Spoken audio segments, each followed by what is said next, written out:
Bismillahirrahmanirrahim. My name is Muhammad Amir. Today I am here to teach physics class 9th lecture number 9th. In this lecture we will discuss equations of motions and gravitational acceleration. Equation of motion. Basically 3 types हैं equation of motions की, और जो body move कर रही है uniform acceleration के साथ करेगी, और इसके अंदर जो हमने टर्म्स इस्तेमाल करनी है, इनिशियल वेलोसिटी vi से शो किया जाएगा, फाइनल वेलोसिटी को vf से, एक्सेलरेशन को a से, टाइम को t से और डिस्टेंस को s से, और जो बॉडी कवरिंग कर रही होती है.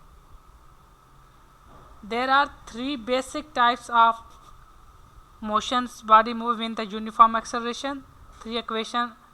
These equations related initial velocity, final velocity and acceleration, time and distance covered by a moving body. Consider a body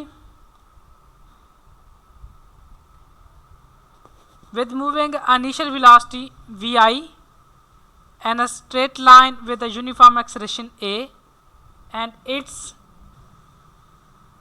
velocity become vf, mean final velocity बन जाएगी आफ्टर टाइम के साथ साथ. जैसे टाइम होगा इनिशियल वेलोसिटी के बाद, जब आप कुछ टाइम डिस्टेंस कवर करेगी बॉडी, उसके बाद उसकी वेलोसिटी बनेगी वो फाइनल वेलोसिटी होगी. The motion of the body is described by the speed time graph, और total distance covered by the body is shaded area किया गया है इस ग्राफ के अंदर. Now we will discuss first equation of motion. In first equation of motion we will discuss slope of the line A B. Equation of motion depends on speed time graph. Speed time graph नहीं बनाएंगे तो equation of motion depend नहीं करेगी. ये हमारे पास equation of motion का speed time graph है. ये चीज़, ये हमारे पास टाइम है ओ ए बी डी, हमारे पास एक एरिया लिया गया है, बी सी और सी डी इसमें आ गया. ये फाइनल वेलोसिटी, ये इनिशियल वेलोसिटी और ये फाइनल वेलोसिटी, और ये हमारे पास acceleration. Slope of line A B A. Slope का मतलब होता है टेंजेंट निकालना. मतलब ये जो होता है परपेंडिकुलर ओवर बेस होता है slope, mean B C over A C. और बी सी की जो वैल्यू है, अगर हम बी डी में से सी डी को निकाल दें तो बी सी की वैल्यू बचेगी B D minus C D. और जो हमारे पास ए सी है, A C is equal to O D, O D आ जाएगा. और बी डी की वैल्यू जो हमारे पास आ रही है वी एफ, और सी डी की value V I initial velocity, और ओ डी की वैल्यू हमारे पास क्या आ रही है, टाइम आ रहा है. हमने इसके अंदर पुट करना है acceleration A is equal to V F minus V I over T.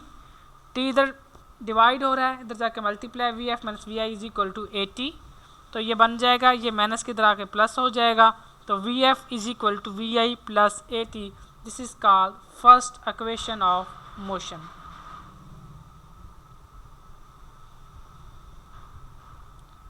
Now we will move further second equation of motion. In second equation of motion, speed diagram time graph को बनाएंगे. पहले इसमें total distance of S जो है वो travel किया जाएगा body की तरफ से. वो हमारे पास एरिया 2 बनते हैं, O A B D under the graph. Graph में 2 एरियाज बनते हैं, मीन ये वाले. एक हमारे पास ये रेक्टेंगल बन जाएगा, और ये वाला एरिया हमारे पास बन जाएगा ट्राइंगल का. हम दोनों एरियाज निकालेंगे और उनको सम करेंगे तो हमारे पास second equation of motion complete हो जाएगी. अब देखें, area of rectangle O A C D आ जाएगा, और area of triangle A B C आ जाएगा. तो एरिया टोटल डिस्टेंस जो हमने कवर करना है वो rectangle O A C D plus triangle A B C. Area of rectangle O A O D, O A की वैल्यू वी आई और ओ डी की वैल्यू टी. तो हमारे पास VIT बन जाएगा। एरिया ऑफ ट्राइंगल क्या बनेगा, 1/2 AC मल्टीप्लाई BC। AC की वैल्यू T और BC की वैल्यू AT होता है और 1/2 AT स्क्वायर बन जाएगा। सिंस हमने दोनों एरियाज़ को ऐड करेंगे, ऐड करने के बाद हमारे पास ये बन जाएगा VIT plus 1/2 AT square. This is called second equation of motion. इन ये दो इक्वेशंस हमने देख ली, बहुत ही इंपॉर्टेंट इक्वेशंस हैं। Next we will move on last and third equation of motion. अब थर्ड इक्वेशन ऑफ मोशन में अगर हम ग्राफ को डिस्कस करें तो हमने OABD टोटल एरिया फाइंड करना है। सेकंड में हमने सेपरेट किया था, रेक्टेंगल का अलग ट्रायंगल का अलग किया था, लेकिन इसमें हम OABD का टोटल एरिया कवर करेंगे। ठीक है, तो इसमें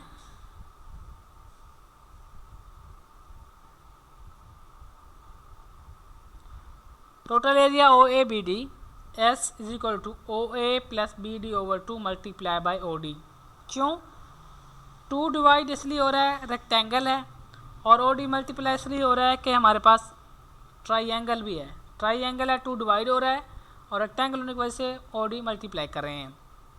ये 2 जो इधर डिवाइड हो रहा है, इधर जाके multiply 2S is equal to OA plus BD multiply OD।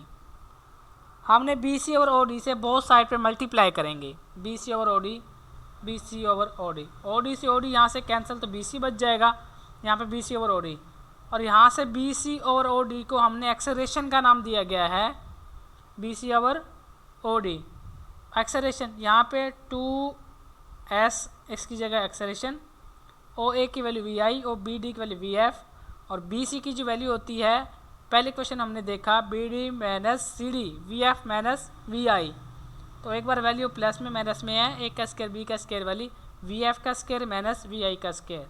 तो थर्ड इक्वेशन ऑफ मोशन हमारे पास हुई 2AS is equal to VF square minus VI square. देखिए, आपको एक क्वेश्चन बनाने के लिए दी जाए, शॉर्ट में फर्स्ट आती है, अगर आपको दी जाए तब भी आपको ग्राफ बनाना है, अगर आपको लॉन्ग में दी जाए तब भी, क्योंकि टोटल इक्वेशन जो है हमारी डिपेंड्स कर रही है ग्राफ के ऊपर। अगर आप ग्राफ नहीं बनाएंगे तो इक्वेशन ऑफ मोशन आपकी थ्योरी बेस पे किसी काम की भी नहीं है। तो उन्होंने लिखा हुआ है in speed time graph. Speed diagram को बार बार क्यों रिपीट किया गया है, क्योंकि तीनों इक्वेशन डिपेंड करती हैं ग्राफ के ऊपर, और ग्राफ से ही सारी चीज़ें हमने ड्राइव की हैं। और motion of free falling body की जो लास्ट टॉपिक है हमारे पास, ग्रेविटेशनल एक्सेलरेशन की मैंने बात की थी। The acceleration of the free falling body is called gravitational acceleration. It's depends on denoted by G on the earth. Its value is approximately 10 metre per square. Mean ये वैल्यू होती है हमारे पास 9.98 होती है, और हम इसको जो है अप्रोक्सीमेटली जो हम इसको कंसीडर करते हैं वो 10 लेते हैं। Body falling down G is positive and the negative for the body moving up, कि जैसे बॉडी हम नीचे को आएगी ग्रेविटेशन उसका पॉजिटिव होगा, और जैसे बॉडी हमारे पास क्या होगी अप जाएगी तो उसका ग्रेविटेशन क्या होता जाएगा, नेगेटिव होता जाएगा। Galileo was the first scientist to notice that all the free falling object having the same acceleration independent of their masses. कहता है गैलीलियो हमें बता रहा है कि जितनी भी फ्री फॉलिंग बॉडी हैं उनका मास जो है एक्सेलरेशन वो सेम है, वो उस मास पे डिपेंड करता है। He dropped the various objects of the various masses from the leaning tower of the Asia, कि उसने सिर्फ एशिया के टावर से हमें ऑब्जर्व करके बताया। तो ये देखें फ्री फॉलिंग बॉडी है जो कि स्ट्रेट नहीं है, ठीक है। तो ये था कि acceleration of the free falling body is called.